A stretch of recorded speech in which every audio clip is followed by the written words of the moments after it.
to episode 60. 60 episodes, guys. 60 of the Chronicles of Tyria podcast, GuildWars 2 podcast for fans, by fans.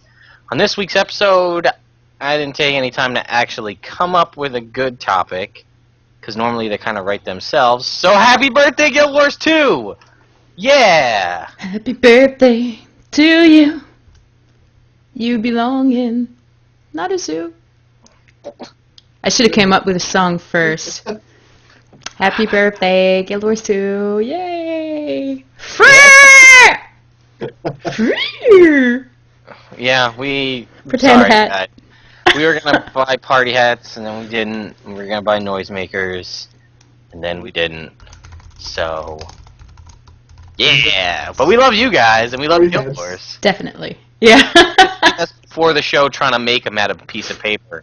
And the awful fail that was trying to make a party hat. It was the worst.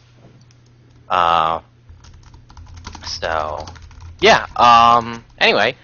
So, welcome everybody that's here watching us. All 14 of you that are watching us live here Thursday nights, 9 p.m. on twitch.tv/Chronicles of Tyria.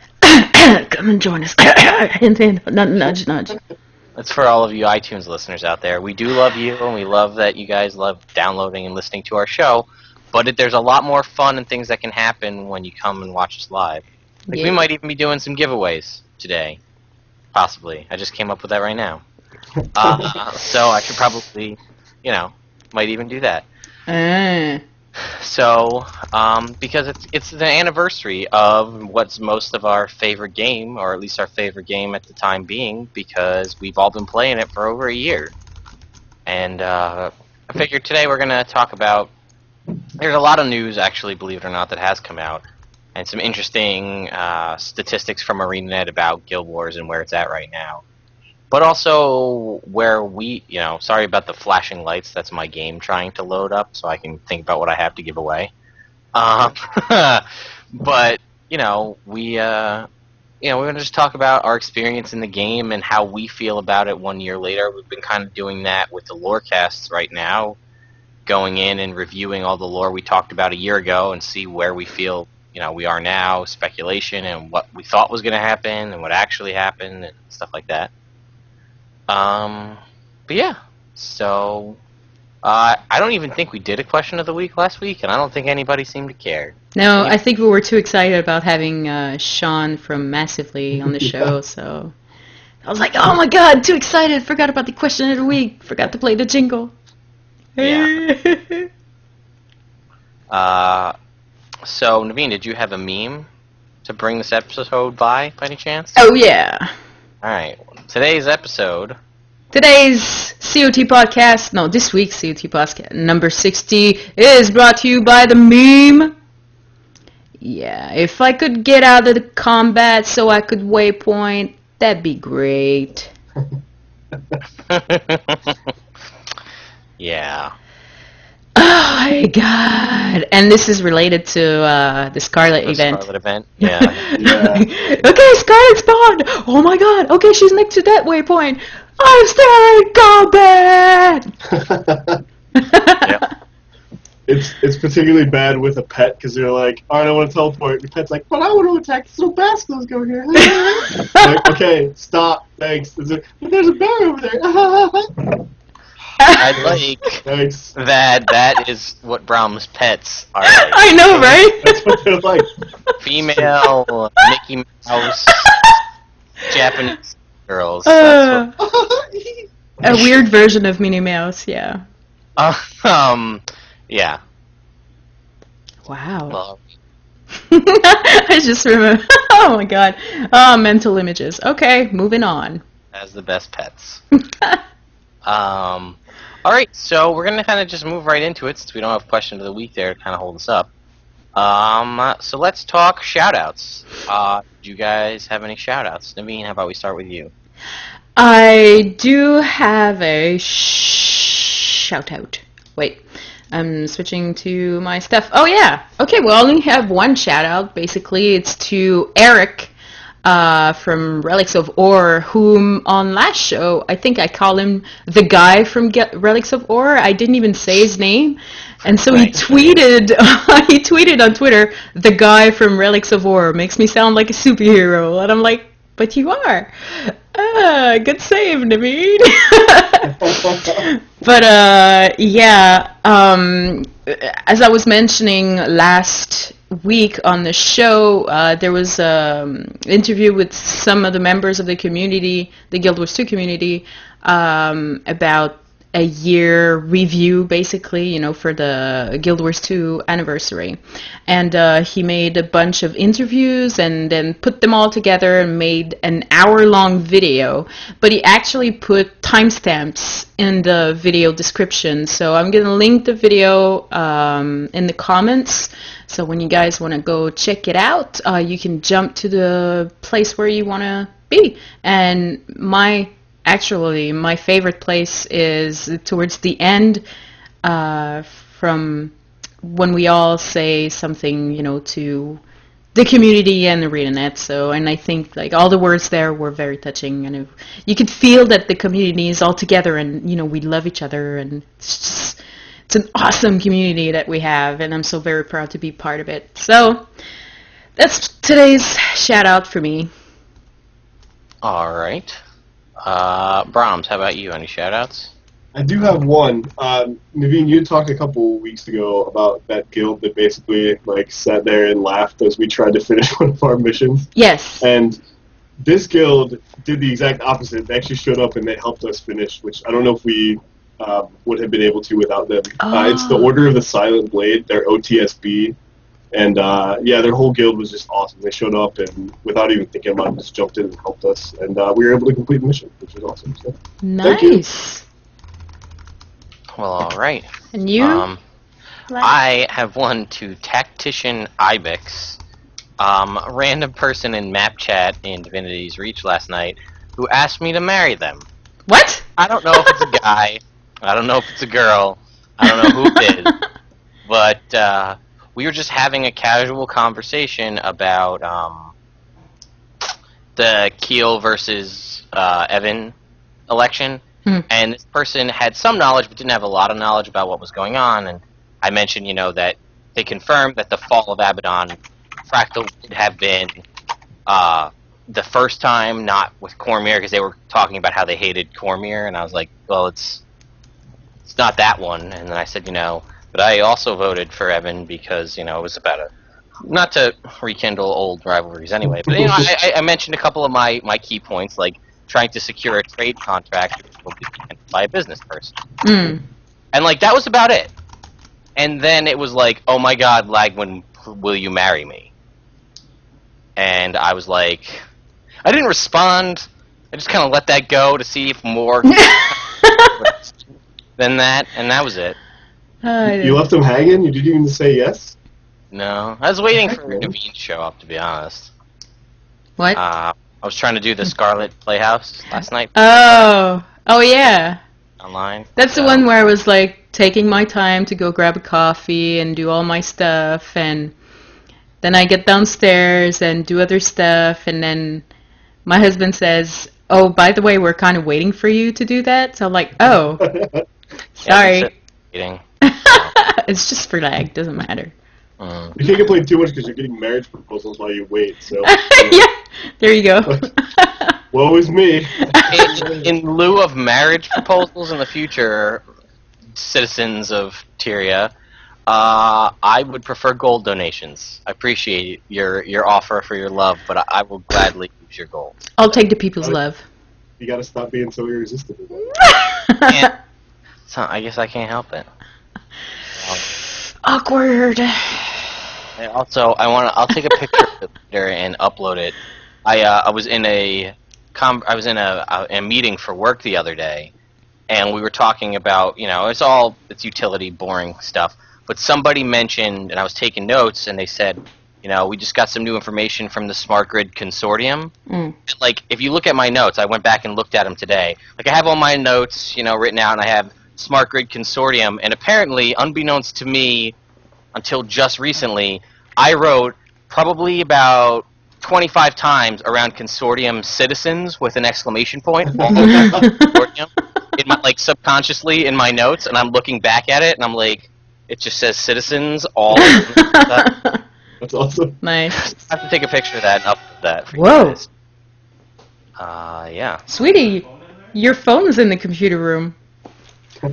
Sorry, my husband got a text. Or email, whichever. But as far as shout-outs go, not so much a shout-out, but more of a public service announcement. And I talked about it a little bit before. Pumpkin spice lattes are back at Starbucks. So... The CoTPodcast episode is brought to you by Starbucks. God, I wish. But no, it's not listed up on their board, but if you ask them for them, they'll make them. Also, it's fall, it's Oktoberfest. Oktoberfest beers are out. So all my fellow beer drinkers out there, you know, this Oktoberfest is for you. Well, actually, it's for me, but it's whatever. A toast for the GuildWars 2 community. Yeah, happy birthday, GuildWars. Yeah! Sorry we don't have birthday hats, but Lagwyn's got beer.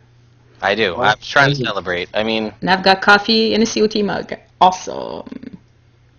Yeah. Alright, Oh, so... pencil. What do you have a pencil? I don't know anything Is to it a do. COT pencil? Yeah, sure. Okay. That it counts. Okay. Yeah. Cool. Let's move on. Let's talk news. Naveen, looks like you had some news in there. Yeah! I did? You put... Yeah! No, it wasn't news, it was just, Guys, I promise. it wasn't news, it's just, because there's a slash discussion. Okay, So whatever. it's part Have of the- news/discussion? Yeah, sure, I do. On our Facebook page, we got a message from Anton, who sent us a document which is about fixing PvE, and it's pretty interesting. There's a lot of points that he's stating in there, and I think, if I'm not mistaken, it took him a really, really long time. We're talking months to do that. Just for example, he's talking about a new concept that makes the combat better in dungeons, how to fix some of the problems that dungeons in Guild Wars 2 have, although I don't know what kind of problems he's talking about. I haven't had the time to read it all.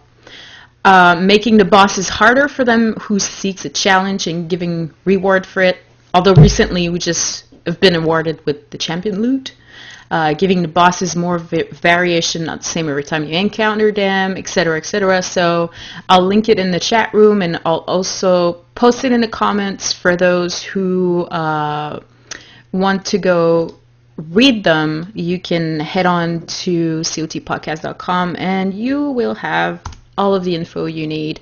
Thank you so much for sending us that link. I really like when members of the community, you know, share with us what they've been creating for the game, for the community. So, and I mean, if you do have something you want to share, message us or on Facebook or at hosts@chroniclesoftyr.com, or even Naveen, lagywn, or Bromms at chroniclesoftyr.com. Sorry. Do not disturb Skype. Thank you. Okay. Don't worry, it's just me. It's just lag. I only have lag and Bromms on my friends list. That's a all you false need. statement. Yeah. But yeah, that's it for me. Okay, I'm doing other things at the same time here, but I do have actually, there's a surprising amount of news that I had not anticipated, because I was like, oh, it's just going to be a nice easy day, a couple just talk about the birthday, but then I came across tons and tons of things. So, first up, there was an interview with Mike Z, because I can't pronounce his last name because it's crazy. But he did an interview with IGN, and if you guys, I don't know if you guys are familiar with Up at Noon. It's an IGN, like an interview show where they talk about games and things like that. Yeah, I'm familiar with that show. I watched all the time. I can't tell if Bromms is being serious, but I know Naveen's not. This is a serious face. Okay, well, Up at Noon, again, a show on IGN. And I'll post the link to the article there. I stumbled upon it on GuildWars 2 Guru, but they asked him a lot of questions about the 1-year anniversary of the game and what they thought about it and what he thought about it. And he actually had a lot of interesting comments, and there's just a couple of interesting highlights that Guru called out that I'll pull out. And he said, team's working on looking for group tool. It's upon close release, whatever that means.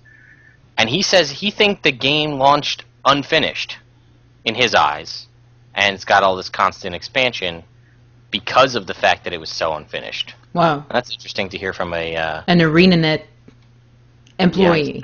Yeah, and I forget, he's pretty high up in ArenaNet. I'm sorry, I don't know what his title is at ArenaNet. Bromms gonna look it up. So he said the studio focused on looking at what to do beyond the living story, but not dropping the living story. So they are looking at other things other than living story, but they are still going to continue to stay focused. Many of the major changes in Guild Wars 2, and this was interesting. Tell me what you guys think about this. Many of the major changes of Guild Wars 2, no dedicated healer, event system, etc., was based on consumer feedback from Guild Wars 1. What? So removing the monks are the people's choice? Apparently. Huh. I found that really interesting because I can see that, but it seems like Guild Wars 2 is kind of moving away from the Guild Wars 1 crowd, like the core crowd. Yeah. So it's interesting that they took all that feedback, but they're still kind of moving in a different direction. Which isn't necessarily a bad thing. I'm not saying that. It's interesting. I think I get some of that because, as most of us know, at least prior to the introduction of heroes, finding a monk to do a mission, like any kind of mission, was kind of a pain. Yeah, that's true. You know, you could spend, and then let's say you were the monk and you didn't do a good job, you were the reason we failed. Yeah. Like, ping your build because whatever you're using is crap. Yeah.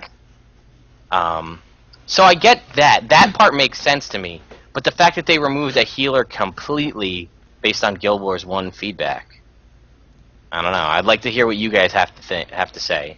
So please send us your emails and your thoughts on that. And Bromms updated me. Mike is the lead content designer for ArenaNet. Lead content designer thinks the game was unfinished when it launched. Happy birthday. Swig. And he gave some hints about what's going on if you're at PAX Prime out in, which I wish I could go to. They're going to have a sneak peek at the September content if you're going to be out there. They're going to have multiple panels in all areas of the hotel. And he did say that ArenaNet is a PC-oriented company, but options still remain open for other platforms. Meh. I don't really think I don't feel you can make Guild Wars 2 run on a console. No. Especially with Living Story. I don't know how that would work. You'd run out of space on your console's hard drive, I would think. Unless maybe it's next gen and it's using cloud computing technology, but I know some consoles charge game companies for their updates anyway, so like Xbox would be out. Yeah. There's no way they're paying for every single update, especially in 2 weeks. No, that would be ridiculous. So Interesting though. Another thing I have, and I'll post a link in the description for this, and I'll post it here in the chat now, is we're planning on creating a GW2 Spidey app. For those of you that use a trading post, you know GW2 Spidey is one of the more commonly used ways to track what the prices of things are on the trading post in real time. Mm-hmm. And someone's planning on creating one, and I just posted the link, and again, I'll put it in the description, but they want to know if that's something that somebody would be interested in. So they're willing to do it, but you need to show the interest, and it doesn't look like they're charging for it. So just go hit up that Reddit thread and just, say, yeah, I'm interested, and upvote it and everything, and try to get people interested on it. So it doesn't, and I just saw a comment here in the chat room, it does not say, he says he did a quick search on the Play Store, which is Google. But I wouldn't be... Android app. So there you go. Sorry, iOS users. I'm sure it's... it might it might be right around the corner for iOS after he makes it one time around. So, I had some links. Let's see if they work. There's a competition right now, and I'll post a link for this from PC Games N, which if you remember, we were doing a link for link with them way back in the day. You remember that? Yeah, at the beginning. Way at the beginning. That's when the memes started. Yes. So that's a whole way back. They're giving away one of the Scarlet Pocket Watch. What? And 2 mini Mr. Sparkles, which were Gamescom exclusive mini pets. Wow. From over in there. And the contest ends tomorrow at 1800 BST. I don't know what time that is. Bullshit time. What? What? I'm sorry. But anyway, I'll read you guys off the description of what you need to do. It's really simple. You just need to sign in and post on that article. And it says, here's what you need to do. If this pocket watch was somehow magical, enabling its owner to travel back in time, which moment in your gaming life would you love to relive and why? What was special about that day? If you could do anything different, would you? It could be the launch day of your favorite game, maybe you attained a world-first achievement, even a small feat of defeating that really hard boss could be worth it. The best entries will be able to convey all the feelings you experienced. Just write your entry in the comments below. First place will receive the pocket watch and a mini Mr. Sparkles pet, while a runner-up will receive the mini pet also. Competition closes Friday, 30th of August at 1800 BST. I think that's still active, I believe. 1800 BST, like I said. BST is British summertime. So that's... Oh. It's UTC +1. Okay, so that's not till... That's... you've got almost a day. It's almost there. So go check that out, guys, if you want to win that. I know I'm going to enter. I want to win that watch. I almost didn't post it because I didn't want more people to be able to post against it. Sorry for the people who are listening to the podcast, downloaded the episode, though, because it's probably over by now. Yeah, sorry. That's why you guys can watch us live. Yes, there you go. Here's another link. This is actually another interview, and this is all about... This was, I think, from an interview done at Gamescom, and it's essentially just like an inside article about how GuildWars 2, how ANET's able to get an update out every 2 weeks. And it's, it's not nothing super great in this article, nothing that we kind of already didn't have a little bit of knowledge of, but if you're a real big fan of ArenaNet or you're very interested on how they do that with a little bit more in-depth knowledge of it, I would check it out. It's a pretty good article. Mm-hmm. And again, they talk again about the Super Adventure Box coming back, but we'll talk about that in a little while. What else do I have? Okay. Super Adventure Box. Yay! You all know that's coming back next week on Tuesday. We'll have that for a whole month. I'm excited. And this is actually one of the more exciting things I found out about. The original Super Adventure Box achievement list will return along with a new separate achievement list for World 2. There may even be a special surprise for the folks who finished the original list of achievements, which will also be available for folks who finished the original list while it's available. Yes! Nice. That's awesome. So, check that out. Pretty cool. Oh my gosh. I'm so excited because I only got to play like 5 minutes. And then Bromms was super nice and got me one of those staff because I wanted it but couldn't have it because obviously I hadn't played. But... It was all a ploy to get a staff. I know how you roll. yeah. I'm so excited. It's going to be awesome! Another awesome update. Oh. I guess. I didn't really think about it, but I guess it technically... Yeah. Is it time? It's time to be, do a little bit of data mining here. Yes. Just 2 lines, so this is only going to be short, but 2 things that were mined out of coming up with Super Adventure Box stuff. 2 lines of text, and that's it. Huh. Complete Zone 1 and Zone 2 and Zone 3 in World 1 in Tribulation mode is the first line of text. Second line of text, in the end, you'll see that your efforts will only bring you sadness. What? The only 2 lines of text mined. Ah, that is mean. That is a mean mine. Ah, but now it makes you wonder what's going to happen when you do Yeah. it. Are you really going to be sad and cry? Are you going to be like... I can't remember if it was... I think it's actually... I think I can find... My life shots has no too. meaning. Possibly. I don't know if these were posted on ArenaNet or not, but I will post this. It's got New Crichton translations here. I'll just post that there, and I'll post it in the description as well. It's from the shopkeeper, Oh. and it translates to, now that you're here, maybe you'll buy some of my stuff, from one of the shopkeepers. Mm. And then this second one, which I'll also post, which you probably saw in the release page from Guild Wars 2, has the eagle. And it's cut off, but it says, I am Shortcut Eagle. I can fly you to a new L ... and it gets cut off. Land. Level would be my guess. Level. Lover. Oh, I can fly you to a new lover. Thanks, Eagle. Nice. So, just a little bit of data mining stuff for you guys. But, maybe a new location, Jexo says in the chat. That's also possible. All we know is it starts with an L. There's many options. Lasagna. Yep, maybe you get new lasagna. I'm hungry. I guess Pixelated so. lasagna. Oh, here's a huge thing. Do you guys remember the name of the villain? Your From mother? What?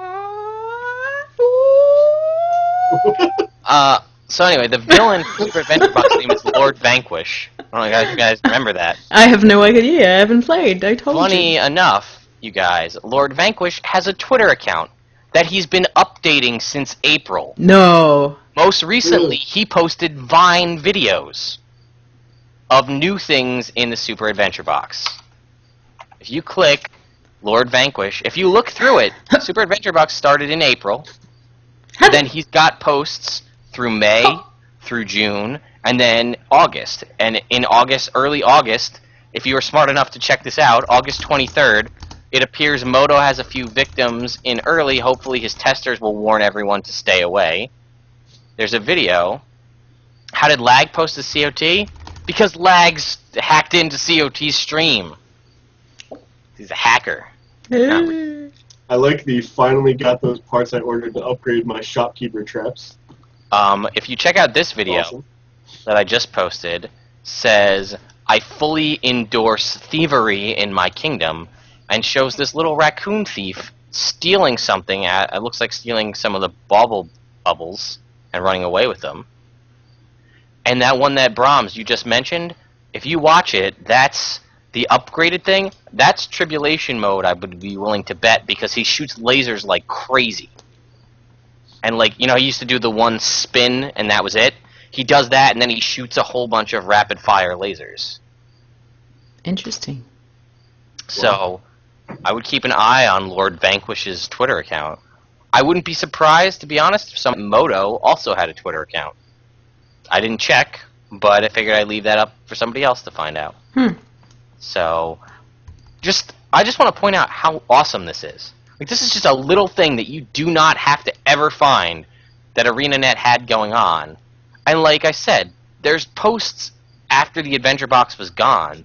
Like, I gave a minion a high five today. It took his arm off. Like, that was from May 8th. It was already gone. In the 10th of June, he posted, what is that racket? Just when I get some peace and quiet, Moto decides to build more worlds. In June. There's a hint right there in June that we were going to be getting more Super Adventure Box. Oh my And it gosh. just gone. So, you know, check that stuff out, guys. Keep an eye out on Lord Vanquish's Twitter. He might be posting more interesting stuff. Alright, so that was my, like, news-ish piece. That's very interesting news-ish piece. Definitely. I do my research for our fans. Thank you, Lag. At lunch, at work, the day of the podcast. Don't give away all the secrets. Anyway, no forum candy for you. No forum candy for you. Even though most of the stuff I've been talking about's been from the forum, so it's okay. So some candy. Just not coming from Naveen. Bromms, you wanted to mention the golden joysticks. Yeah. Let me find it. Here it is. Okay.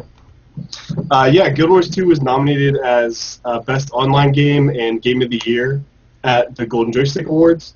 So if you go to their site, which I will link here in the chat, you can all go there and vote for Guild Wars 2 for those two categories. There's a bunch of other categories. But yeah, go vote. Do it. Do it. Seriously, I'm gonna... I already did. Oh, and if you vote, you can win possibly an iPad mini, so there's more incentive. Yes. You can win. Yeah, my dog is barking like crazy, and my wife will not shut him up. Maybe your dog wants an iPad mini. Yeah. Maybe that's... He's like, vote for Guild Wars 2, guys! Come on, Seriously, there's 2 vote. categories! You don't even have to vote for all the categories! But if you do, vote for, the other cool games. The Last of Us and, Persona 4, whatever. Guild Yeah. Wars 2. It's a very game-wise dog. He is. He's a smart dog. I have a picture of him as a puppy hugging a copy of Call of Duty. But last little bit for the Super Adventure Box. Tribulation Mode. They're and again, they said this with Liadri, which was fairly true, but they're toting Tribulation Mode of Super Adventure Box as the hardest piece of content they have installed in Guild Wars 2 to this date.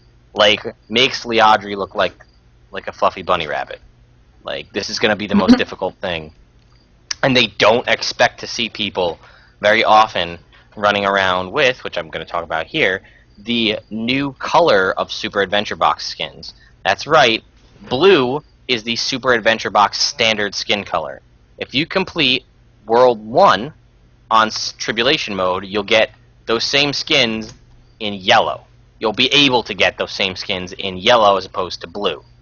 World 2 will yield you... I'm sorry, World 1 is green. World 2 will yield you yellow. We're only getting Worlds 1 and 2 this time around, so we won't see World 3 for a little while. But World 3 will net you red Super Adventure Box weapons, and World 4 will yield you purple Super Adventure Box skins. Again, we won't see 3 and 4 this time, but they're saying it's ridiculously difficult, it's extremely time-consuming, they don't expect to see a lot of people having this. And I believe they also said that you'll be able to get, if you complete zones 1, 2, and 3 on Tribulation Mode, you'll get like an item, and then you get something else that you buy from Moto for Bauble Bubbles, and then you can combine those all together to make the colored Super Adventure skin. So. Yeah, I love that they're doing it that way. There was a post by Josh Foreman that we were talking about beforehand about how they're doing it, and yeah, it's basically you get to pick which one you want. It's not going to be random drops at all like it was before. It's not going to be random drops. It wasn't that way before, which is nice. So yeah, you're going to be able to get the different skins that you want without having to go through a bunch of farming, which is awesome. I believe, and I have to determine if it's actually a quote from Josh Foreman, saying that it's going to be much harder and less forgiving than Liadri, and a true challenge, something that even Dolphy can't get you through. And I have to see if I can source to see if that was exactly from the developer that said that, which I really hope it was. Well, she has access to the game before we do, the patches and all, so that's how, she can update her website so quickly. So maybe she was like, oh my god, I just can't do this, like, how am I supposed to do this? So maybe that's why they added that. And the person who posted all this information posted the video that I just linked as an example in relation to that video. So I'll also post that. And you guys should check that out, especially everybody listening live. They did say, though, that you're going to be able to go in solo again, and that beating the content to get those skins is going to be possible with just you by yourself. So Yeah. it's awesome. Also, you'll be able to buy as many mini motos as you like from regular moto for bauble bubbles. I don't know why people ask that, but maybe you'll be able to Mystic Forge them, which could help you get a lot more minis. So that's cool. Also, a little bit of a rant while I'm on this topic. Why can't we Mystic Forge Mini Queen Jenna? I have like 10 Mini Queen Jennas. Or Risen Queens or Risen whatever's Balthazar. Because, yeah. I don't know. I don't know why some of you can and why some of you can. Unless they changed it, because when I first started, Queen Jennas couldn't be Mystic Forged. I have no idea why. But, I don't know. So, I think that might be it. Yeah, that's it for my stuff on the Super Adventure Box. Other than the couple other interesting things that we got, that we're going to be getting. There's going to be new weapon skins, King Toad and Storm Wizard weapons, for completing for defeating the bosses. But more importantly, the ability to craft ascended weapons, where the weaponsmithing category, so weaponsmithing, huntsman, and artificer, will be going up to 500. So you'll be able to craft your way to 500 and be able to craft ascended weaponry. So that sounds pretty cool. There's also the legendary weapon updates are coming. They're gonna make them ascended weapon quality, have the ability that the stats will be able to be switched on the fly, and they're gonna add an offensive weapon infusion.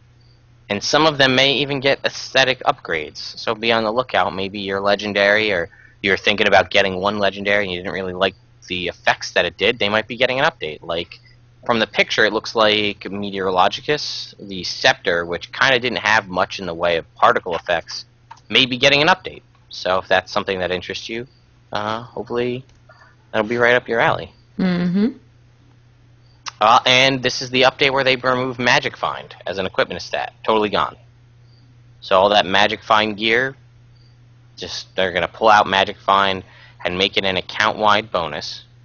The Magic Find food that you can craft will still be the same, but the Magic Find equipment will... Now, I heard somewhere that you're going to be able, if you own Magic Find equipment, that you will be able to change those stats one time into some other set of stats that's available. I haven't found anything confirmed that that's actually true, but that's what I've heard. I saw the same thing, and the one exception was Celestial gear. You just get the Magic Find removed, and that's it. So if you have Celestial gear, it'll be the same, just without the Magic Find stat. So, okay. But if it does allow you to change your stats, like if you buy a set of Traveler's gear, which has Magic Find in it, and it allows you to change the stats of those armor to another available set of stats, as like a one-time only thing, it might not be a bad idea to buy exotic Magic Find sets now, while they're... I mean, unless other people caught on, which is probably likely at this point. Yeah. But there are some armor combinations, rather, that are really difficult to get. Like, for instance, the Sentinel's gear, which was only available through Flame and Frost, and the crafting materials are insanely pricey. Buy them as the exotic weapon sets now, as Magic Find gear, and then convert them into Sentinel's gear, and get it essentially, and that's it. Or, like, if you really want to get a certain set of armor that's really hard to get, like frickin' Settler's armor, because nobody does the Karka Queen, so you can never buy all your Settler's gear. That's another way to do it. Yeah. I found an answer to the question you asked just a minute ago about the mini-motos. Yeah. It says here you can collect a mini-moto and elements of Princess Mia's outfit, combine them in the forge, and then bask in the hollow glow of your very own mini Princess Mia. So I assume people wanted to know, so you can have both. Okay. Alright, well that's fair. Nice. And the other thing they said is this is also the update where Finds and Masterwork, so that's blue and green items, get a boost. You'll now be able, when you salvage blue and green items, there'll be a chance that they'll drop essences of luck, which then you can use to permanently increase your account's magic find. So since magic find is account wide, if you were to, you could go out, if you wanted to. I mean, we find enough of it, but you could go out and buy a ton of blue or green items and just salvage them like crazy and get essences of luck, and then use those essences of luck to boost your account-wide magic find. I mean, right now we do get bonuses from the achievement chest. You do get bonuses that way. Yeah. And you can still get bonuses from food, which I think the highest magic find bonus you can get is 30% from, like, Omnumberry bars. What I'm also interested to see is the runes. Like the rune of the pirate, and the rune of the traveler, and the rune of the nobleman, or whatever it is, that gives you bonuses to magic find. What is going to replace those sets of stats? Are they going to do the same thing where those just disappear and you're allowed to choose another set of runes? Because if that's the case, then do buy 6 of those, because then you can turn them into runes of divinity and turn around and sell them. I don't know. Just some thoughts. Also, there's sigils of luck as well. Weapon sigils that boost magic find. And Spirit Face here in the chat says, what about jewels? The opals give you boosted magic find. What are they going to do? All very good questions. And I guess we'll have to see, but I'm not going to advise people one way or another, but it might not be a bad idea to grab some of them, because they are routinely cheaper, at least they were, because nobody uses magic find that often. So there you go. Nice. Alright, let's talk Happy Birthday Guild Wars 2. There was a nice article, I don't know if you guys read the article that they posted on the Guild Wars 2 website. I've read a lot of articles. Did you read the one on GuildWars2.com? I might have. Alright, well, let's talk about some numbers from Guild Wars 2. More than 3.5 million games sold. 3.5 million. In the West. Yeah. Fastest selling MMO in history. 460,000 plus players online at one time. That's more than the entire population of Iceland. Dang. Out of profession breakdown, of race breakdown, 16% of players play Asura, 15% play Sylvari, 36% play Human, 19% play Norn, and 13% play Char. Those are really surprising numbers. Yeah. I would have never thought that there were more Norn than Sylvari. I thought Sylvari was the second most popular by a long shot. Ditto. That's crazy. Yeah, Sylvari is actually the 4th popular. And it's surprising that we, like, I remember in Guild Wars 1 when we heard about Guild Wars 2 that we would be able to play, Norn and Char. And I was like, oh my god, everyone's going to play a Norn, everyone's going to play a Char. But it turns out, like, nope. Humans still prevail. I have 15 characters, and like 90% of them are human. Yeah. That means that almost double the population of humans, or that was a terrible sentence. Anyway, you know what I'm trying to say. Yeah. There are almost double the population of humans.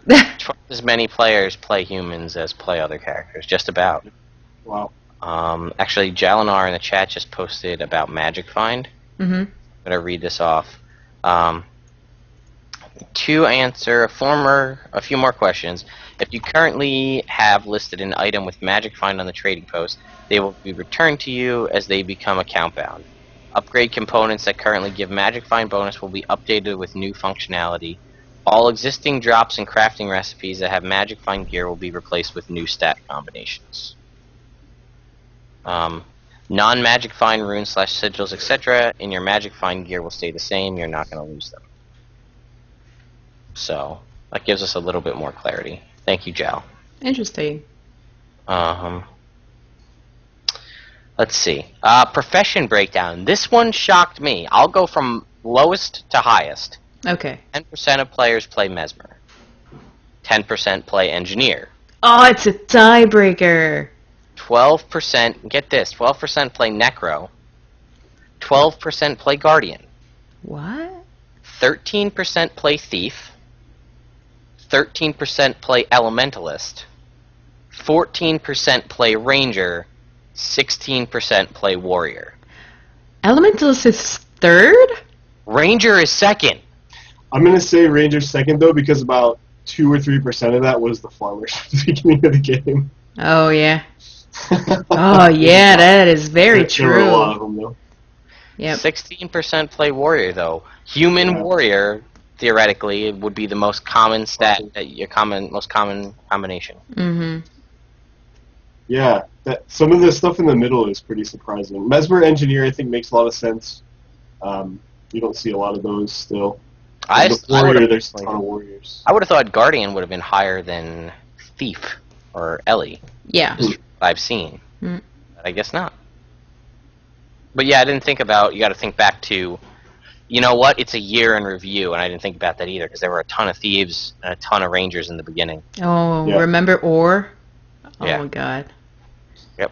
I'm so glad they posted this stuff though, because everyone's been wondering for such a long time, like what the official numbers on population are. Mm. So I'm sure that these aren't 100% accurate, because I don't know if it takes into account people that aren't playing anymore. I mean, it's a whole year, so I assume it does. Right. Yeah. But Yeah. it's still cool to see the breakdown. 1 billion plus trading post transactions. That's amazing. At a rate of 1 per second, that would take more than 31 years to complete. Nice. Top 3 crafting disciplines. Number 1, weaponsmith. Number 2, jeweler. Number 3, leatherworker. How is Chef not in there? Yeah. That's crazy. Yeah. Chef is the cheapest weapon, or the Cheapest crafting, I know. And it's Wow. arguably one of the most useful. Which rank is it in? It only lists the top 3. Oh. 23,470,844 caravans destroyed in World vs. World. They keep track of it? Yeah. The most lethal creature in all of Guild Wars is a risen thrall. 20,244,620 player kills. Although I have to say, if those princess dolls were around since the beginning and still here, they would absolutely take that place. Yeah. I'm still bitter about the princess dolls. Oh my gosh. Wow. Need a hand? Number of players have been revived by other players. 471,583,637. Wow. More than a year's worth of emergency dispatch calls in the U.S. and Britain combined. That's wow. Damn. 45 petabytes of content delivered since launch. That's 22,500,000,000,000 pages of standard text. Enough to fill all the books in the U.S. Library of Congress over 2,500 times. What? That's What? So we're at gigabytes, then you go terabytes, and then it's petabytes is above a terabyte, I Wow. believe, which is 1,024 terabytes of data. I believe, if I think so. I'm thinking correctly. I have no idea. More than 1,300,000,000 events have triggered throughout the living world, or one for every Chinese citizen. Average days between each release is 18.9. You get an event, and you get an event, and everybody gets an event! Votes cast during Cutthroat Politics, 8,600,000. Damn. Keel won 52% to 48% over Nashblade. That's more votes than the Czech Republic cast in their 2012 presidential election. Okay. Wow. Random much? Yeah. Oh, I would love more of this. Yeah. These kind of random infographics with stats on them, just random things about the game. Yeah. They released one when they were talking about how they were the fastest selling MMO in history, about how many things they'd sold and how much content was delivered and all that. I love this. This is great. We used to get these a lot during the betas, if you remember. Yeah. About like where we were standing with who was playing what and things like that.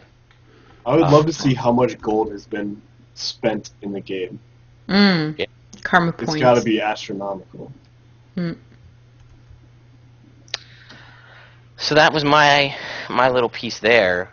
But let me ask you guys. Here we are, 1 year later.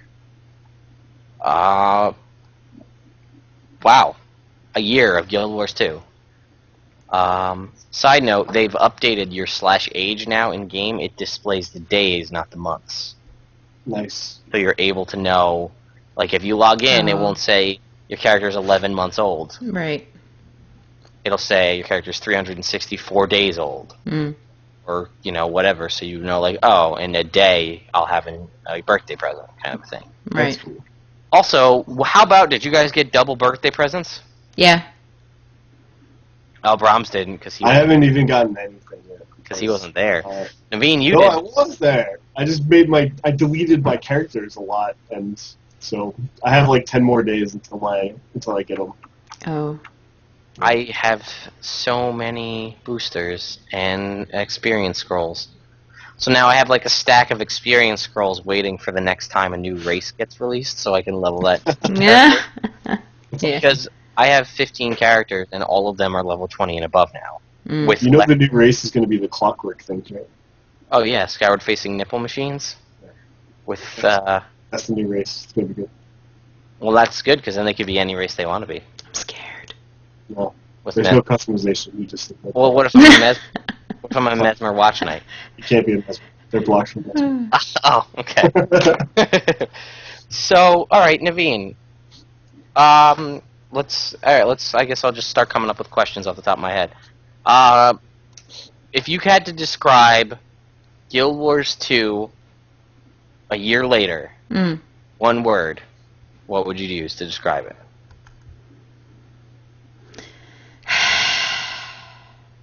It's not a word. Sigh is not a word. Fantastic. Bromms. You know it was coming. Improving. Oh. Nice. Lagywn. If I had to describe Guild Wars 2 1 year later in one word, I would say... That is not a word. I know. Exhausting. I can see that. We're, As a community person, and dealing with multiple updates. updates. Every 2 weeks having an update. I think exhausting is a good way to describe it. Yeah, that's true. That's not purely negative, though, I assume. Like, No. It's exhausting in a good way. I mean, I log a ridiculous amount of hours. I have 15 characters. You know, I spend a ton of time in here. You know. It's like when you work out, you know, you're exhausted, but it's a good kind of exhausted. It's not like, oh my god, at work it really sucked, like I had to do so Maybe much work, I was sweaty. exhausted. Yeah. Make me Sweaty, sweat. exhausted. But yeah, it's all right. So, I guess this is so difficult because it's been a whole year. You know, it's crazy. Yeah. Okay, what has been your favorite part of the last year of release stuff? Lagywn. Halloween, Halloween, definitely. absolutely. I mean, I like some of the stuff they've done, but it's the only update, and I think I can stand by this, like I said on one of the other shows, where I love the content put in, but I love the lore of the content put in. Mm-hmm. Half of these other updates that we've gotten, I'm more excited about the mechanics behind it than I am about the lore. And from Chronicles of Tyria, which used to be an entirely lore-based podcast and lore-based fandom, it's the only lore that we've really gotten that's concrete and interesting in my... I mean, yes, The stuff with the Queen's speech and Scarlet's fun, but I enjoy farming the events to get money and rare items more than I care about who Scarlet even is. Yeah, right. She's funny, and she's voiced by Tara Strong, and she's kind of cute in her weird, cracked-out, crazy way. But, like, it could have been any character, for all I care. You know, it didn't have to be Scarlet. Like, that is forgettable to me. It doesn't matter. Like, I'll remember Scarlet if she comes back, but right now I could care less. But you do remember the Mad King. Oh, yeah, and I'm excited because Halloween's right around the corner. Yeah, that's true. I got my pumpkin spice latte today. I'm drinking my Oktoberfest. That means Mad King Thorn's coming. So, I mean, there were things they could have done better in Halloween, don't get me wrong. And we all know what that's like. I mean, I made out like a bandit on Halloween, so I'm okay with that. But I loved the PvP stuff they added, Reaper's Rumble, and a couple of other PvP things they added. I love those limited time PvPs, and they've only improved on PvP stuff like that since then through Dragon Ball and stuff like that. So if they bring Reaper's Rumble back, I bet you it'll be even better and more refined. They've changed the way the entire Black Lion chest way of getting weapons is now with the Black Lion weapon scraps and claim tickets. So as long as they stick with that and they come up with new just as cool skins, or even if they bring back the same skins, bring back the chainsaw skins again or whatever, that'll be a more refined method of doing that. If they don't do the same scavenger hunt and come up with a new piece for the Mad King Thorn, which I hope they do because that's what they did every year in Guild Wars 1, it has the potential to yet again be the best piece of content we've had in Guild Wars 2 to date. When we had a living story of 2 updates per week for almost a year, and then they come out with Mad King Thorn and it blows everything else out of the water. And I think, in my mind, personally, and I feel in a lot of Guild Wars 2 players that love the PvE side of it, that deep connection to the lore of the game, that, like, you know Mad King Thorn, you know him from Guild Wars 1. He was there, he did his thing, and then he left. But that's what you expected. You didn't expect this grand lore explosion to happen twice a week, or twice a month, every month, that was going to leave this giant standing thing that's going to change the whole world, and you're going to be like, I remember when this giant new piece of content came, when you're like, I'm going to remember I made all the gold during the Queen's Pavilion, but that's all I remember about. Oh, what was that about? A year from now, you're going to be like, what, do you remember? What was that update? I don't know, but I made like 300 gold. It was awesome. Yeah. But you're going to be like, remember that time Mad King Thorn blew up the fountain 2 years ago? I remember that. That was awesome. And that's, I feel like we need that tie into the lore, even if it's something that leaves make it memorable. Because nobody cared about Flame and Frost. Let's be honest. The dungeon was the best part, and it's gone. It's coming back, but it's gone. You know? South Sun? Bromms, what do you remember about the South Sun event? It was my favorite. And what was your favorite part about it? I don't know. I don't remember that much, but I was Yeah, because you spent all your time farming sharks. dying. Yeah, yeah. That's what I mean. Like, it's the farm and the gold made and the mechanic changes, like the nerfing this profession or adding in this new aspect of this or this new crafting material, is what everybody remembers. They don't really care about where the lore's gone. And I'm not saying that that's a bad thing, because there are people like PvPers and people that don't care about the lore, that doesn't matter to them. They just like seeing the game develop, and again, as we saw from Mike Z earlier in the show, that the game was launched unfinished. And if we launched the game with where we are now, we'd probably be having an entirely different conversation. Launched last Tuesday, we'd still be, you know, people would be going crazy still trying to discover stuff because of all the stuff that was added in. And then this Halloween would have been like, I can't even focus on Mad King Thorn, there's so much crap to do. But, I don't know. That was a little bit of a rant, and I'm sorry, but that's how I feel. That wasn't one word. You didn't tell me to do it in one word. I know. And to quote Caramon, Pepperidge Farm remembers. Pepperidge Farm always remembers. So, Naveen, to tee off of Brom's question that I kind of took on a rant there, what was your favorite part of the content since in the past, or what was your favorite part, I guess, of the content in the past year? There was a lot. Like, I really liked the Halloween and the Winter's Day and all that, but I think I was most excited about the Zephyrite one. And I know it's really like, huh, Zephyrite, why? But it's because, it brought in new aspects to the lore, info to the lore, about Glint's crystals, and it kind of laid them back on the shelf, it kind of teased us about it. But I really like, playing with the aspects, and that was really, really cool because it was giving me a little bit of a challenge to find all the crystals and all that. But, and I found it really awesome that all of a sudden we learned about this new tiny community within Tyria called the Zephyrites, and we're like, oh, where'd they come from? And, made from multiple people, multiple races, I mean. So I really, really, really enjoyed that one, and it didn't really have anything super special. Like, yeah, you had the race and all that. Oh, there's also like the Dragon Ball from the one before that, but I don't even remember the update's name. I do remember the Dragon Ball. Yeah, Dragon Bash, see? Because it was all super high Dragon Bash. Yeah, so excited. And then the patch came and we're like, oh, okay. Yeah, it's cool. Whatevs. But the Dragon Ball I really liked, and I really don't like PvP, but that one I really liked. Aside from that, like, pretty much like everything about the game. But those were my favorites. Bromms, how about you? I'm kind of torn because I agree with a lot of things you said on Halloween.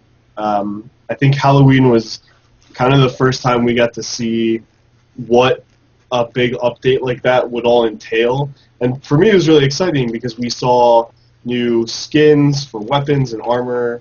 We saw this grandiose jumping puzzle, this really cool boss fight. We saw the dynamic world thing with statue being destroyed and rebuilt. So for me, that event not only just set the tone, but it kind of showed us all what this game could do and what it could be down the road.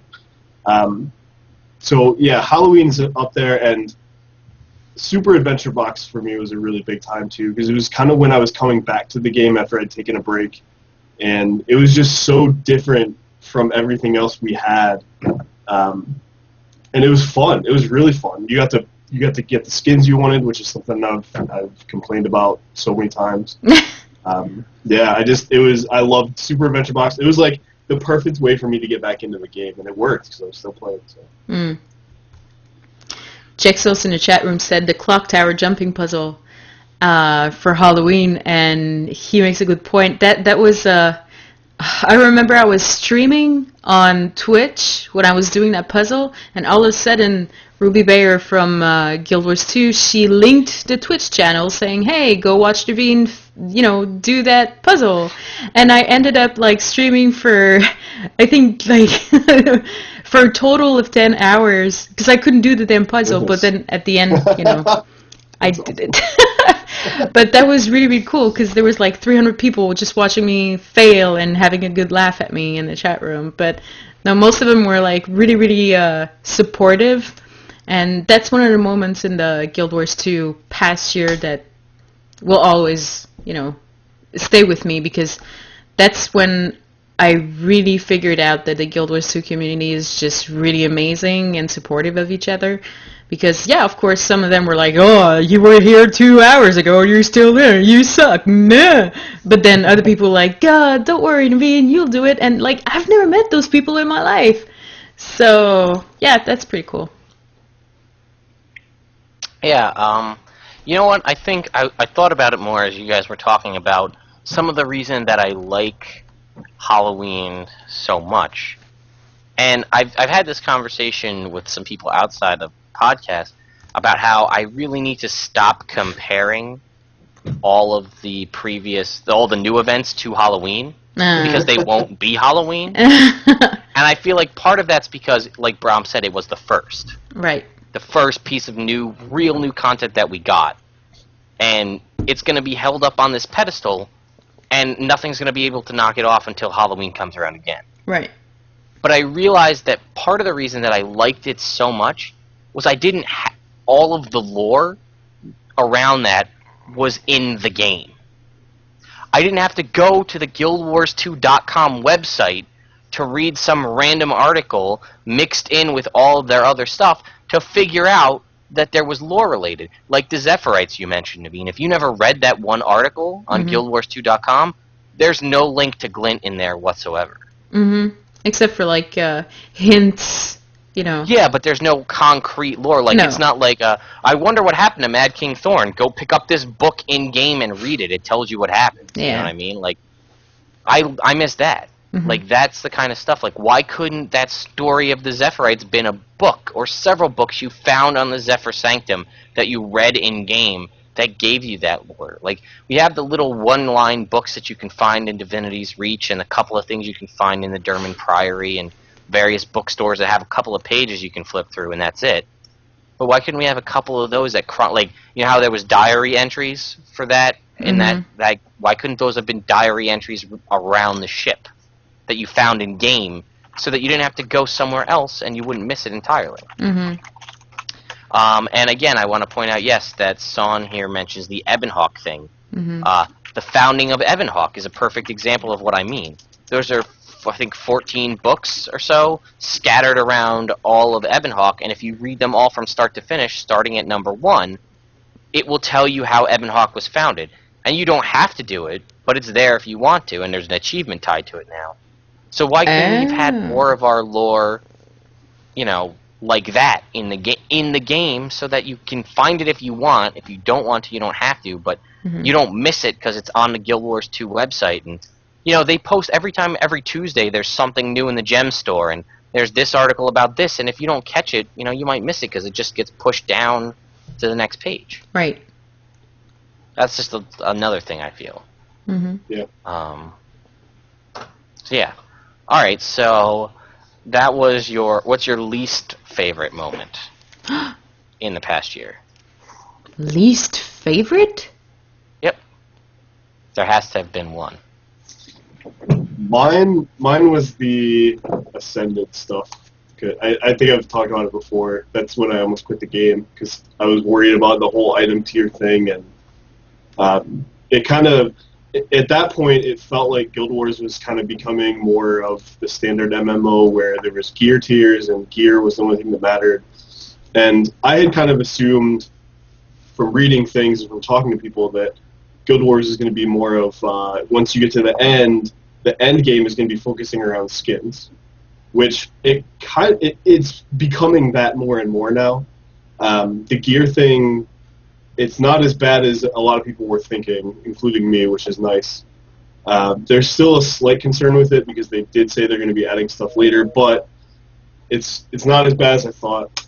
But at the time, that was definitely the worst. The worst thing for me is when the Ascended stuff came out. Naveen? I'm still thinking. I don't know. That's actually good. I mean, that is good if you can't think of anything that you didn't like about the game in the past year. There's probably, if I go back and listen to all the podcasts, you know, I complain a lot about a lot of stuff. But I honestly don't remember. Seriously. Okay.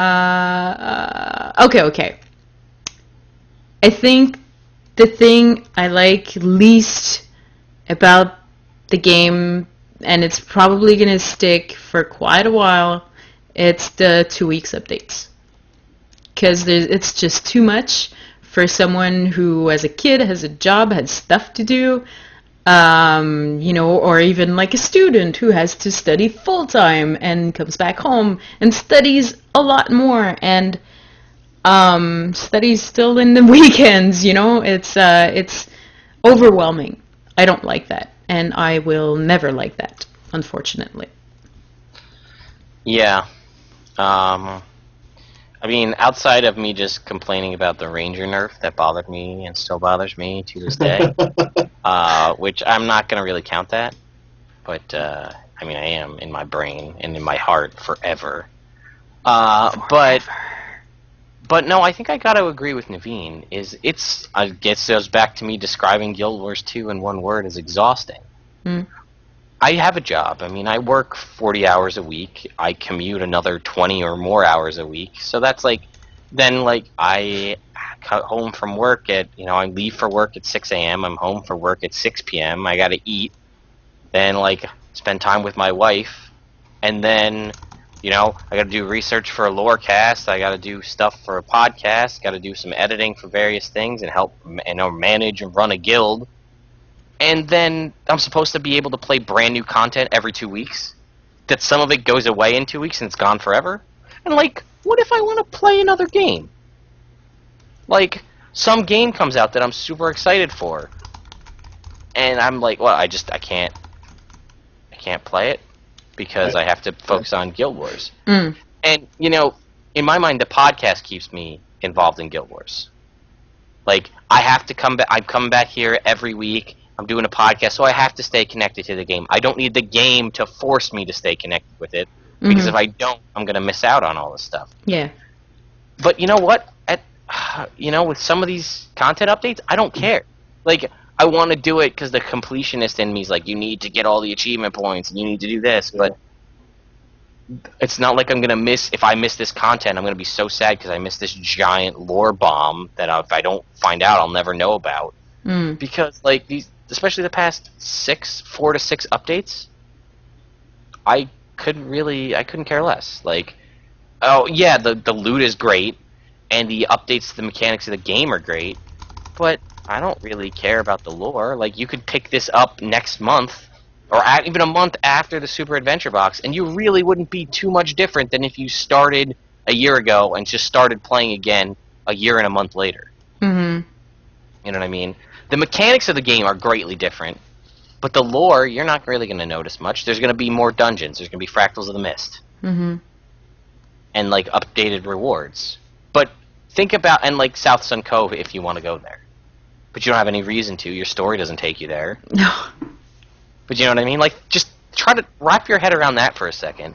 If you started playing and you played from August 28th of last year till, like, the end of September of last year, and then stopped, and you pick up next Tuesday, for the first time you picked up the game, how much is really going to be grossly different other than mechanics in the game? Like I said, South Sun Cove exists, Fractals of the Mist. Yeah. Crown Pavilion. That's going to probably go away, though, possibly. Yeah, but it won't be a sinkhole anymore.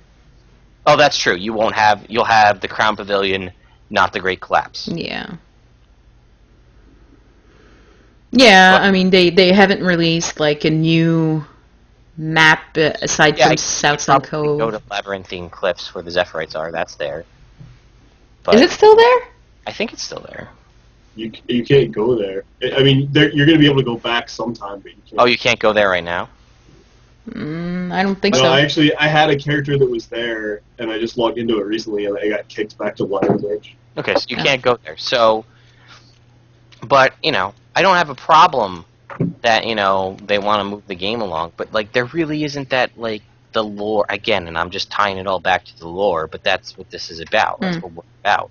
Yeah, but then, like, you log into game and you're, you want all your achievement points and stuff, and then you go in under the Living Story tab and you see all those things that you've missed, and you're like, oh my god, so many points on my chest. So, I mean, that would be very disappointing to me, but I think this is what probably 2 months ago you wouldn't have cared. There was no achievement point rewards. But now there is. I know, but you know what I mean? Like, everyone's excited about the mechanical updates. Yeah. Which is fine. Like, I don't have a problem with that. And they are great updates, but, don't get me wrong. Mm-hmm. But the lore, more, like, I wish they would put out, like, I mean, it's a stupid move, and, well, it's not a stupid move, but it's an okay move on Nintendo's part, for instance. 2013 is the year of Luigi. That's what it's all about, promoting Luigi in all these video games. How about 2014 be the year of the lore, ArenaNet? We make it a year and we focus on the lore of the game.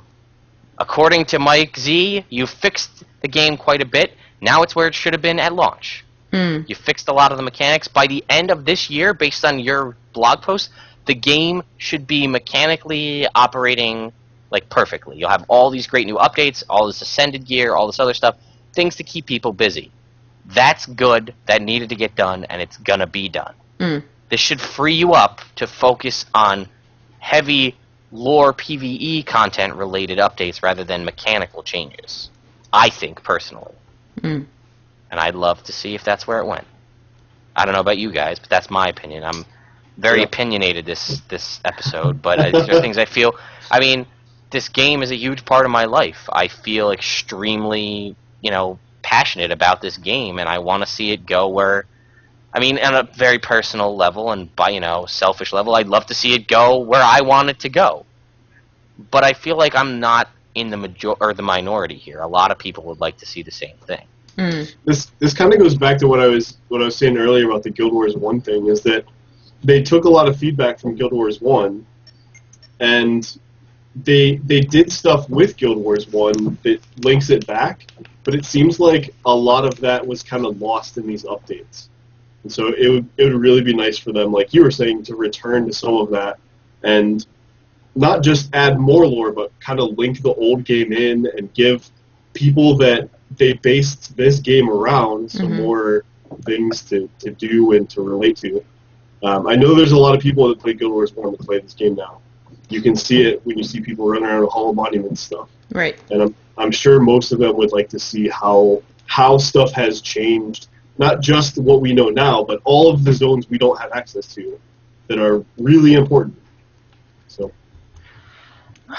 and I mean, to tee off your point there, look at the Winds of Change and the Guild Wars Beyond content in Guild Wars 1. Hearts of the North, Warring Freyda, Winds of Change. Totally free content that was not necessary. The game was stagnating, yes, but people were still playing Guild Wars 1. These were free. And they were, I mean, it's Guild Wars 1, so things are obviously, it's a different game. I mean, we all know that. But those were lore updates. Those were huge lore things that had massive changes. And some of the stuff literally changing the world for your character forever if you complete it. Like, that was amazing. Everybody loved that. And we were waiting for the chance to go back to Alona to fight Palawa Joko and see what happened there, and they just canned that to work on Guild Wars 2, which business is business, and that makes sense. Right. But learn from what you did in Guild Wars 1.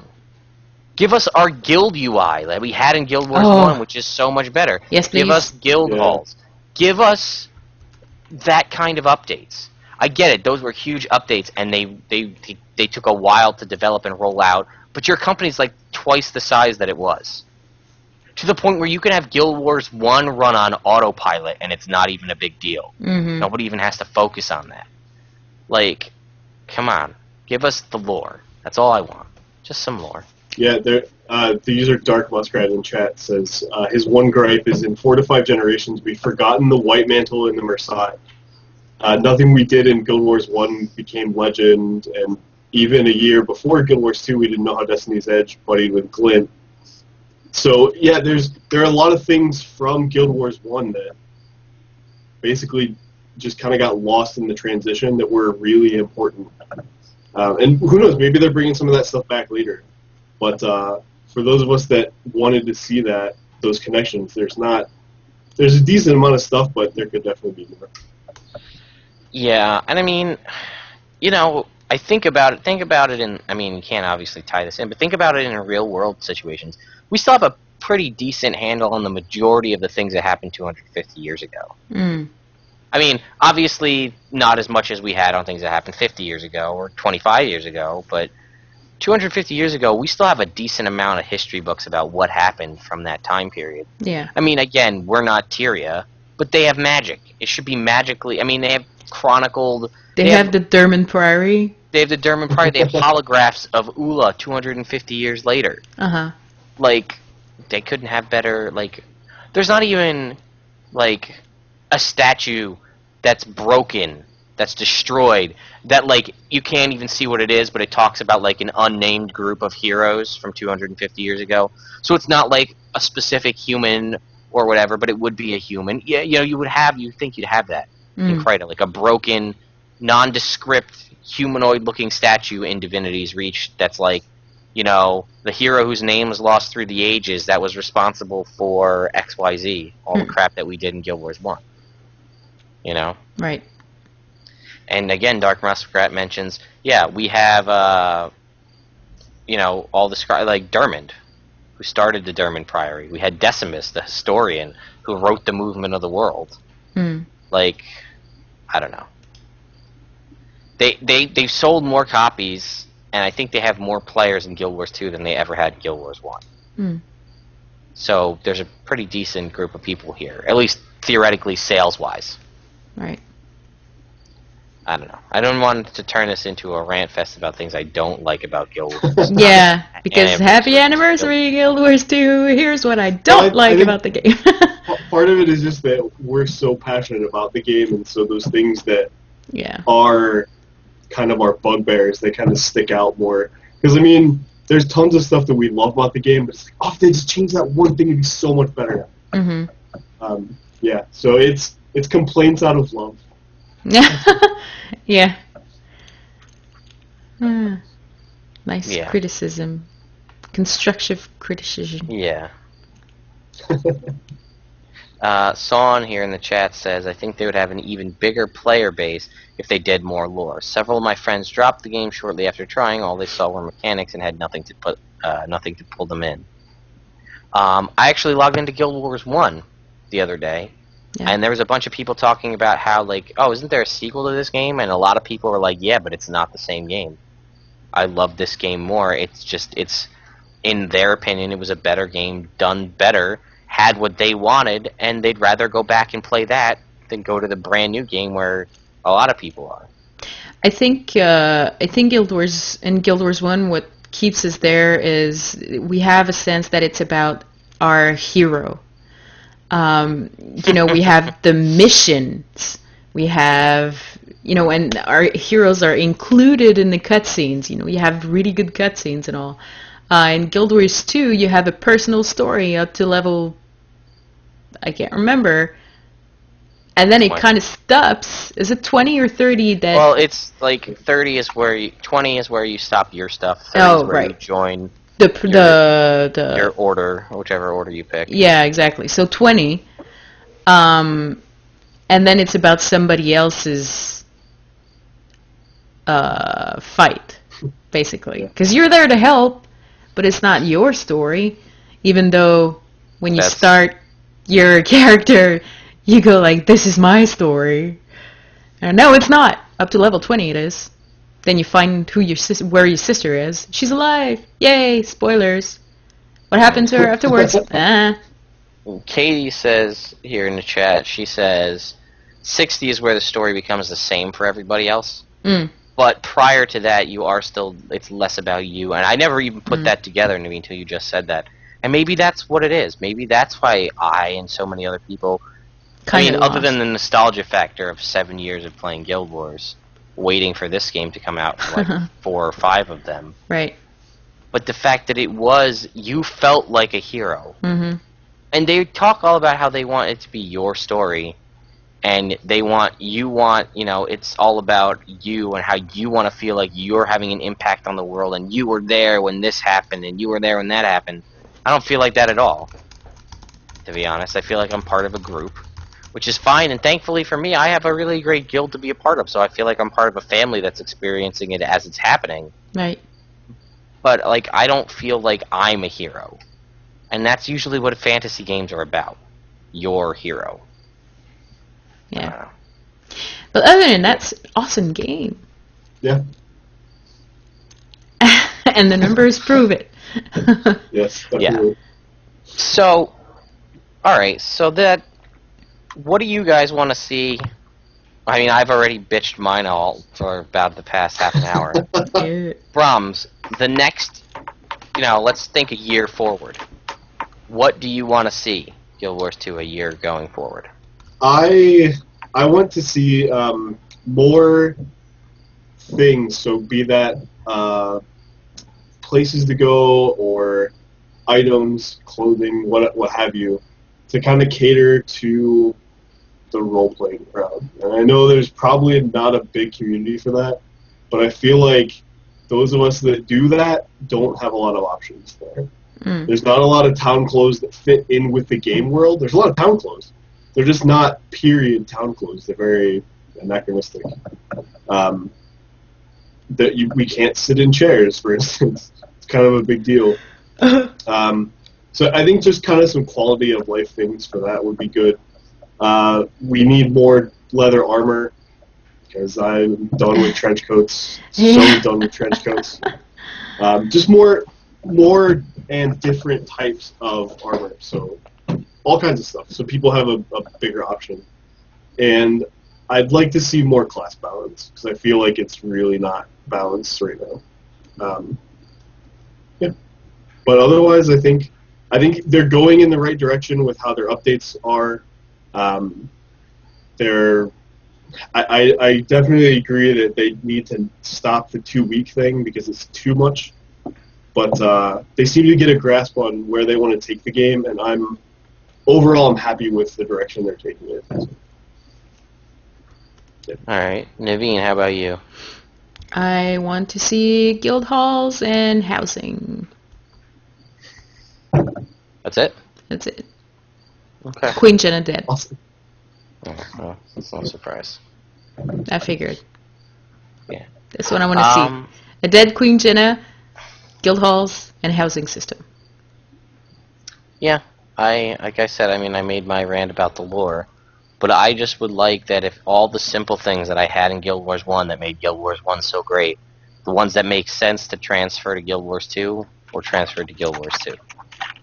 You know, and like that would be guild halls, that would be simple UI changes, that would be a trade system between player to player. I get that the trading post is important and it makes a lot of sense, and they do make a large gold sink off the trading post, but why can't I just trade with somebody? Why do I have to mail it to somebody, and then they have to reply to that mail and then mail it back? Why can't I just open a trade window? Mm-hmm. I mean, that's not huge to me, but that's just a little convenience, quality of life thing. I don't know. I would love to see more lore. You know what? I would flat out, I'll come out and say I'd love to see an expansion. Yeah? I mean, I don't think there's going to be one next year, but I know there's not going to be one this year. But, like, do your 2-week updates for this year. I'm okay with that. But tell me that you're going to go to back to once a month next year. That would be nice. Once a month, everybody, I think, could get around that. Yeah. Once a month updates. And yes, there'd be less craziness happening every other week, but you have more time to enjoy the content that's there. You have more time to level your alts or do whatever else you want to do. Yeah. Explore PvP, try WV, whatever. I don't know. Yeah. Right now, these updates are taking us away from the things that we'd want to do, other than, oh my god, I only have 2 weeks and so little time to do all these things. Mm-hmm. Like level other characters, try out new personal stories. Yep. But yeah. They only want you to be able to level your characters to 20 before you have to go back and then focus more on the living story updates. Yeah. Given all the experience scrolls. But that just totally reminded me of something else that I have talked about a lot, and I wish that they would add in, is that they need to bring us back to our stories, and even if it's just the orders that we joined. But if we could get there is no more orders. It's a pact, my friend. Alright, we'll split that pact up. Whatever. Give us orders again. Or something. They need to give us, like, daily, even if it's daily missions, but just random missions that you can go on for people from your background, or just something, so that you can tie in your background again to the game, and it's not just 20 levels of your stuff and then everyone's the same. Right. Yeah. Yeah. Again, focus more on you as the hero. Yeah. And your story.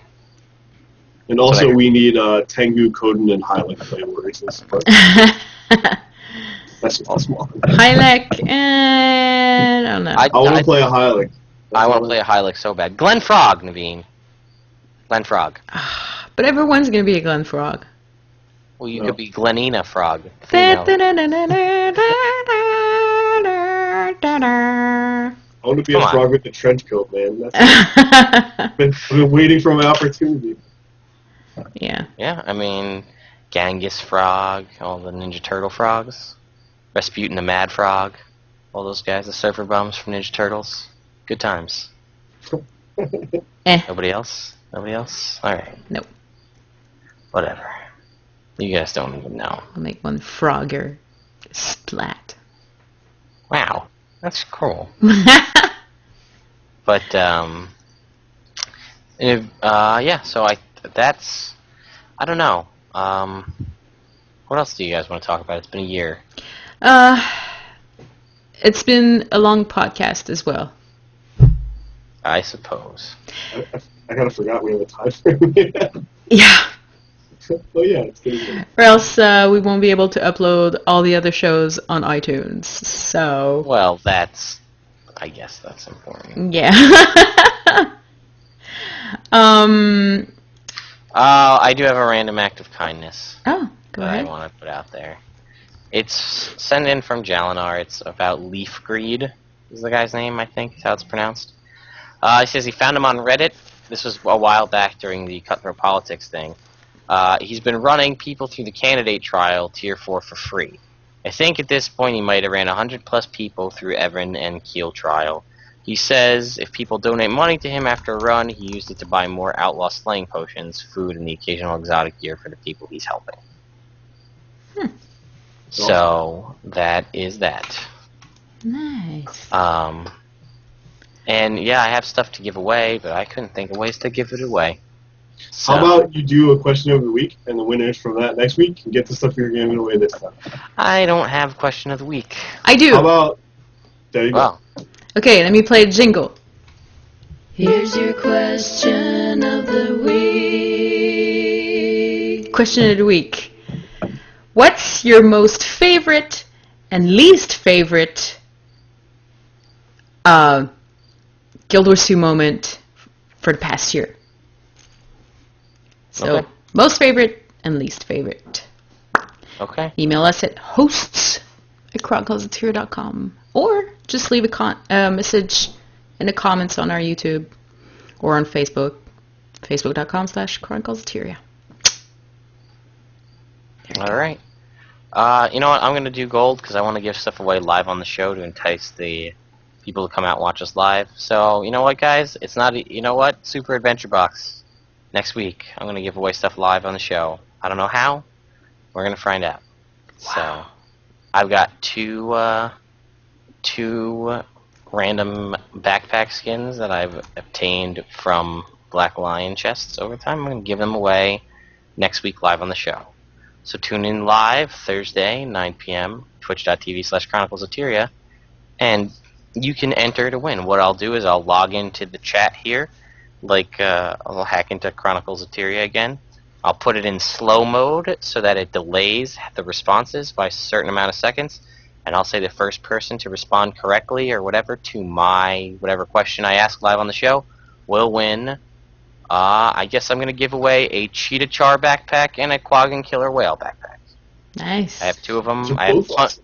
I have tons of these things just sitting around with not In our being- prize vault. No, those I'm not counting those. I have my own. Dude, you're loaded. Give me I some have- stuff. I gave you one of those red iris flower things for free. Oh, that's true. I mean, I have like 4 of the cheetah backpacks and 4 of the killer whale backpacks just sitting in my bank not doing anything. Goodness gracious. So I'll give them away. That's because you know why? Because I was buddy-buddy with Evan Nashblade. That's why. Whatever.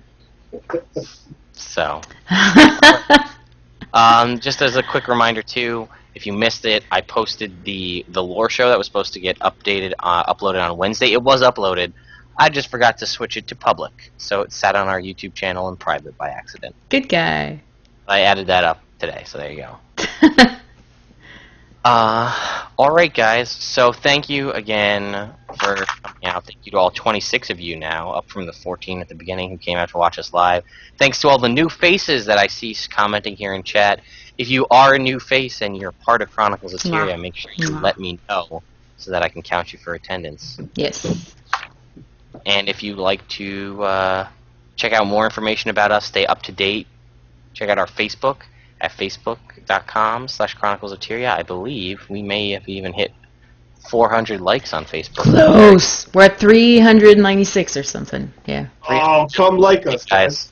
4 people, come on. 4 more likes, and then we hit 394. Sorry, Oh, 94, like 6 more likes, and then we hit 400. right. That's awesome. Thank you to all of us. I've seen a big bump in the subscribers on YouTube as well, so we really appreciate it. Thank you. So, all right, guys, let's for hopefully another great year of Guild Wars 2. Some more lore. Mad King Thorn bursting out of the fountain again in a couple of months. Oktoberfest. Happy birthday, Guild Wars. It's Hmm. gonna be a better year. I can feel Better it. year. I like Yes. it. So for this episode, and happy birthday, episode 60, I'm lagywn, I'm Bromms. And I'm Naveen. and we'll see you next time.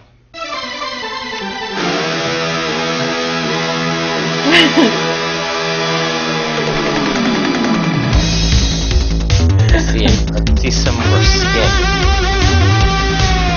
in the chat.